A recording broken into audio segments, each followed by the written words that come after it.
নমস্কার, আমি আনন্দ। আর আজকের এই ভিডিওয়ে কথা হবে যে একটি ভালো বই এবং 100টি মোটিভেশনাল ভিডিও, এই দুইয়ের মধ্যে সব থেকে বেস্ট কোনটা। তোমাদের মতামত অবশ্যই তোমরা কমেন্টে বলো। এই ভিডিওয় আমি আমার মতামত শেয়ার করব। হতে পারে ঠিক হতে পারে কিংবা ভুল হতে পারে। তো যদি আমি আমার মতামত বলি তাহলে 100টি মোটিভেশনাল ভিডিও খারাপ তেমন বলছি না আমি।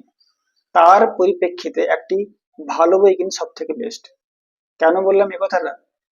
যখনই কোন একজন লেখক তার জীবনের সমস্ত অভিজ্ঞতা একটি বইতে লেখেন, তখন প্রত্যেকটা কথা কিন্তু খুঁটিনাটি সেখানে লেখেন।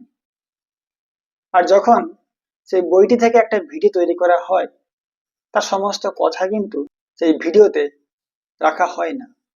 কিছু কিছু গুরুত্বপূর্ণ দিকগুলি তুলে ধরা হয়। তাই আমার ক্ষেত্রে আমার মতামত অনুযায়ী একটি বই সব থেকে বেস্ট। যখনই আমরা একটা বই পড়ছি তখন সেই লেখকের সমস্ত অভিজ্ঞতা পয়েন্ট টু পয়েন্ট পড়ছি, খুঁটিনাটি পড়ছি, কোনো কিছু সেখান থেকে বাদ যাচ্ছে না। আর যখনই একটা ভিডিও দেখছি আমরা ইউটিউবে, সেই বইয়ের যে সামারিটা, সেখানে অনেক জিনিস দেওয়া হয় না, অনেক কথা বলা হয় না, যা আমাদের কাছে অনেকটা গুরুত্বপূর্ণ। তাই একটা ভালো বই আমাদের কাছে সব থেকে বেস্ট, আমাদের জ্ঞান ভান্ডারকে বাড়ানোর জন্য। শুধু জ্ঞান ভান্ডার কেন, যখনই আমরা আমাদের জীবনে অনেক সমস্যায় মুখোমুখি হই, তখন কিন্তু সেই বইয়ের যে প্র্যাকটিক্যাল যে দিকগুলি লেখা রয়েছে, সেগুলি প্রয়োগ করে আমরা আমাদের জীবনের যে কোনো সমস্যাকে সমাধান করতে পারি।